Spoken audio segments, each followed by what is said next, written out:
Hi guys, my name is Juliet Ambali and you're welcome back to my YouTube channel. If this is your first time here, thank you so much for stopping by. You made a very good decision, and if this is not your first time, you know how much it means to me that you come back here time and time again. God bless you real good. So today we are going on to the next episode for my lessons, for the lessons I learned from my 20s. And today we're going to be focusing on another very interesting aspect that I love a great deal, and it's concerning relationships. So sit back and keep on watching. I hope you learn a thing or two. God bless you real good.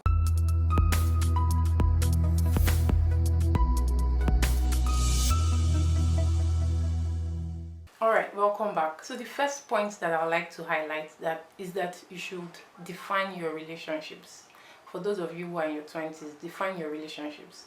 This is that phase where you get to meet several people of the opposite sex. You get to have a lot of relationships.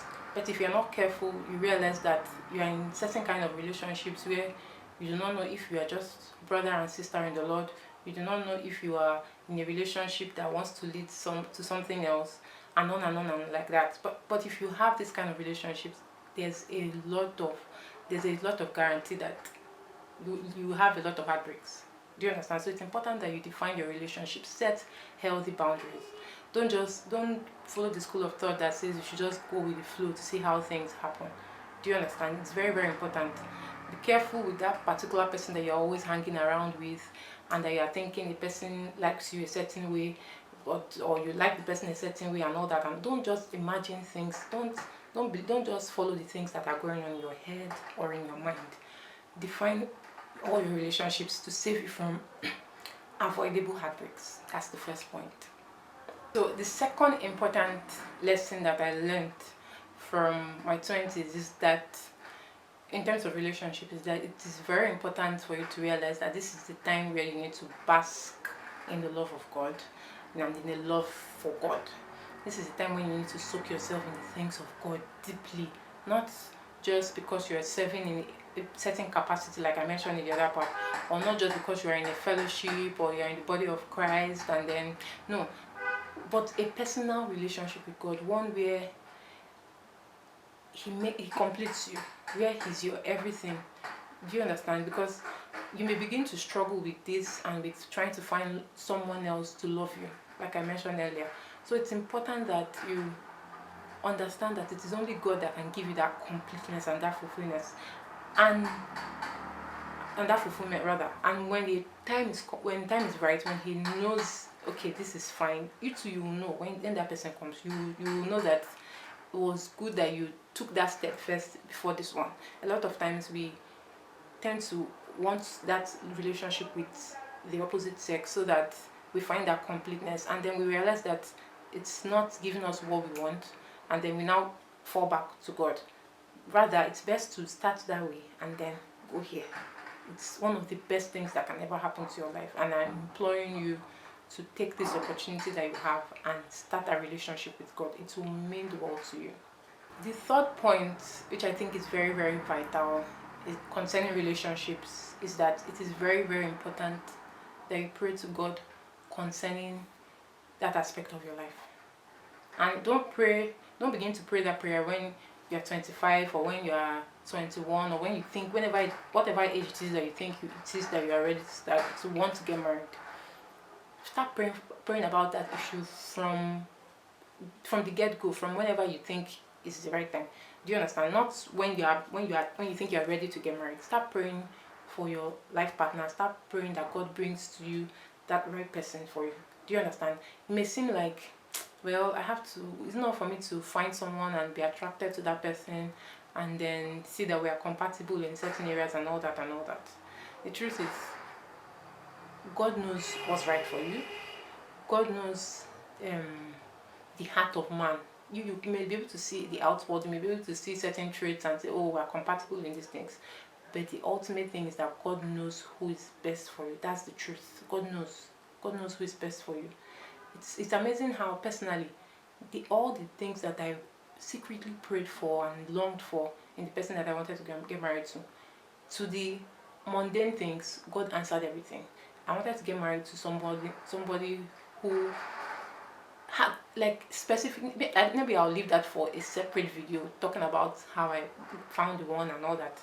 But to the minutest things, God really answered. So it is very, very important that you say that prayer as much as you can, as often as you can, so that God will grant you the desires of your heart, and most importantly, He will do what is best for you.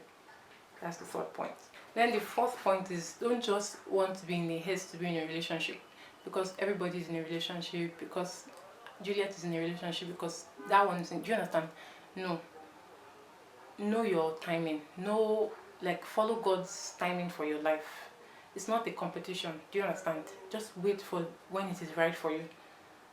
Do you understand? It is very, very important to understand that we all have different compasses. We all have different maps for our lives. So don't say because this person is about to get married and she's already 25 and I'm here and I'm 29 and I'm not yet. No, don't do that. That's the only way you can find peace and contentment in your heart, when you are sure that you are following God's timing for your life. So it is very, very important to have that in mind, so that you can marry right. If you just decide to jump into or rush into the available relationship, in the end you may not be happy about it. And whenever I think about things like that, they break my heart. A great deal. They break my heart so much. So now is the time to take your time. Do you understand? Don't be in a rush. Nobody is chasing you. Nobody is rushing. Nobody says there's no deadline at the end. There's no age where you say that's it's expired, that you can't get married again. No, far from it. Just ensure that you do the right things at the right time. And it's not an age factor. The right time for one person may be age 21, the right time for another person may be age 29 or above. Do you understand? So it's very, very important to focus on your own time, focus on your own path, so that you can marry right. The fifth point is, don't enter marriage with doubt in your mind. It's important that no matter how long it will take you to be convinced and to have peace of mind in your heart that this is the right person for you. This is the person you want to live life with. This is the person you want to do for better or for worse with, in sickness or in health. Because marriage comes with its own, it's a parcel that you do not understand. You don't know what is inside. So if you just decide, well, let's just get married, and then if you have doubts in your mind, when you get to that phase and you're faced with certain things that you should both come together as a couple to handle or to go through, it may become a very, very devastating experience for you. So it's very, very important that you have peace of mind in your heart, that this person, I want to be with this person no matter what happens. If we don't have any money any longer, this is the person I want to be with. If we are not going to have certain things in our life, this is the person I want to do life with. That aspect is very important, because it is very, very terrifying. Imagining that you're going to be with someone, and in that instance, you're not just being with that person, you're stuck. That's the word. You're stuck with that person for life. But when you're married, right, you don't feel stuck. You feel like that's where you're supposed to be. You feel like that's where you're meant to be. You feel like that's your space. That's your peace of mind. So it is very, very important that you don't get married with doubt in your mind. Like, you're not afraid that, am I sure I'm making the right? If you're having those kind of questions in your mind, maybe you should sit down, calm down, and reconsider the plans that you have, so that you are doing things right. Nobody should not be pressured by anyone or anybody to say, well, this is the person that you already started. Even if you are engaged already, if you think you are not doing the right thing, that God hasn't given you the peace of mind about that person, put it to a halt and be sure that you have peace of mind before you go ahead. So, to what may be my final point, I also want to say that family is everything. Family is an aspect of relationships. It is everything. It's important that you, before you even begin to start a family or build your family, study to show yourself approved. Learn a lot of things. I know that it's more of a practical aspect than the theory of it, but you can't do any practical if you have not learned anything. So learn from other people's experiences, good or bad. Learn from everybody's experiences. Other people's experiences, especially, even if it's not so good, are things that I'm sure they'll want you to say, okay, take this example of mine, learn from it, and take it as wisdom with you, so that you can apply it into your life and know the right path to take. learn. It's important to learn a great deal. It never ends. Even when you get married, in the end, you're still going to keep on learning. So this is the phase where you're supposed to learn a whole lot, learn a great deal, and unlearn certain things. So I don't know if the last point I just made, whether if you recorded, but this point, this is the penultimate point, and it's that family is everything. So before you start to build a family, it's important that you equip yourself with the right knowledge that you need to build a family. You need to learn a great deal. Now is the time when you're supposed to learn a whole lot.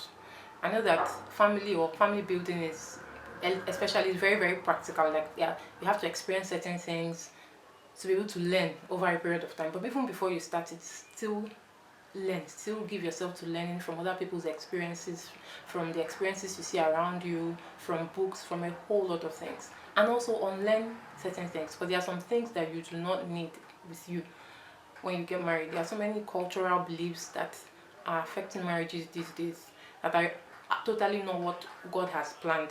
So it is very very important that you take this time out to learn the right things and to unlearn the right things in order to build the family that God desires for you. This is the last point. It's a bonus point.